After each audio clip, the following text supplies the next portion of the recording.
യേശുവെ ആരാധന, യേശുവെ സ്തുതി, ഈശോയെ മഹത്വം. ഇന്നത്തെ മെസ്സേജിൽ പ്രധാനമായിട്ടും ബ്രദറിന് പറയാനുള്ളത്, നിങ്ങളിൽ തകർച്ച അനുഭവപ്പെടുന്ന, അല്ലെങ്കിൽ കടബാധ്യത അനുഭവപ്പെടുന്ന, അല്ലെങ്കിൽ രോഗം ദുരിതത്തിൽ കഷ്ടപ്പെടുന്ന, അല്ലെങ്കിൽ സാമ്പത്തികമായിട്ട് വളരെ പ്രയാസം അനുഭവിക്കുന്ന, അല്ലെങ്കിൽ മനസ്സിന്റെ വേദന, അസ്വസ്ഥത താങ്ങാൻ പറ്റാത്ത അവസ്ഥയിൽ ഇരിക്കുന്ന ദൈവമക്കൾക്ക് വേണ്ടിയിട്ടുള്ള സന്ദേശമാണ്. നിങ്ങളുടെ പ്രയാസങ്ങൾ തമ്പുരാൻ മാറ്റാൻ തയ്യാറാണ്. നിങ്ങൾ ചെയ്യേണ്ട കാര്യങ്ങൾ, ഇത് വെരി ഇമ്പോർട്ടൻ്റ് ആയിട്ടുള്ള മെസ്സേജാണ്. പറ്റുമെങ്കിൽ നിങ്ങളുടെ കൂട്ടായ്മയിലേക്കോ മറ്റു കാര്യങ്ങൾക്കോ മറ്റു മേഖലകളിലോ ഫേസ്ബുക്ക് ഗ്രൂപ്പിലോ അല്ലെങ്കിൽ വാട്സപ്പ് ഗ്രൂപ്പിലോ നിങ്ങൾക്ക് ഈ സന്ദേശം ഷെയർ ചെയ്യാവുന്നതാണ്. കാരണം ഇതൊരു റിയാലിറ്റിയാണ്. എൻ്റെ ഇമ്മാനുവൽ ബ്രദറിന്റെ ലൈഫിലെ എക്സ്പീരിയൻസ് ആണ് ഞാൻ ഈ പറയുന്നത്. നിങ്ങളുടെ ജീവിതത്തിലെ എല്ലാ പ്രതിസന്ധിക്കും ഒരു ഉത്തരം എന്നാണ് ഇതിനെ ഞാൻ പറയുന്നത്. നിങ്ങൾ ചെയ്യേണ്ട കാര്യങ്ങൾ, ഒന്ന്, നിങ്ങൾ രാവിലെ പ്രഭാതത്തിൽ നിങ്ങൾക്ക് എത്ര വലിയ തകർച്ചയോ എന്ത് പ്രയാസമോ, മേ ബി നിങ്ങളുടെ കയ്യിൽ ജീവിക്കാൻ ഒന്നുമില്ലാത്തൊരവസ്ഥയിലായിരിക്കാം. ചിലപ്പോൾ ഒരു 10 രൂപ പോലും നിങ്ങളുടെ കയ്യിൽ എടുക്കാനില്ലാത്തൊരവസ്ഥയാണെങ്കിലും ഞാൻ നിങ്ങളോട് പറയുന്നു, നിങ്ങൾ ചെയ്യേണ്ട 3 പ്രധാനപ്പെട്ട കാര്യങ്ങൾ. മേ ബി അതിൽ കൂടുതൽ ചിലമേ വരാൻ സംസാരിക്കുമ്പോൾ കൃത്യമായിട്ട് പരിശുദ്ധാത്മാവ് തരുന്ന മെസ്സേജ് അനുസരിച്ചാണ് ബ്രദർ സംസാരിക്കുന്നത്.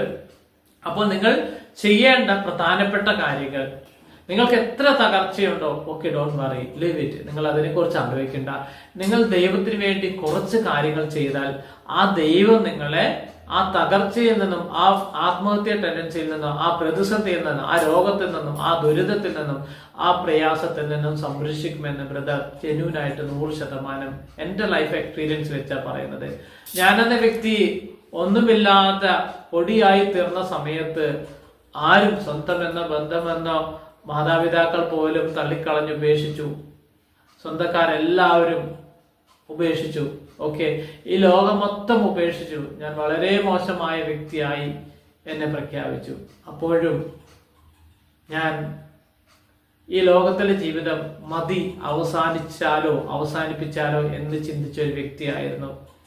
അങ്ങനെ എൻ്റെ ഒരു കൂട്ടുകാരൻ മുഖേന അവൻ എന്നോട് ഒരു ചെറിയൊരു പോയിന്റ് എനിക്ക് വാട്സപ്പിൽ അയച്ചു തന്നതാണ്, ഒരു ലിങ്ക് അയച്ചു തന്നതാണ്.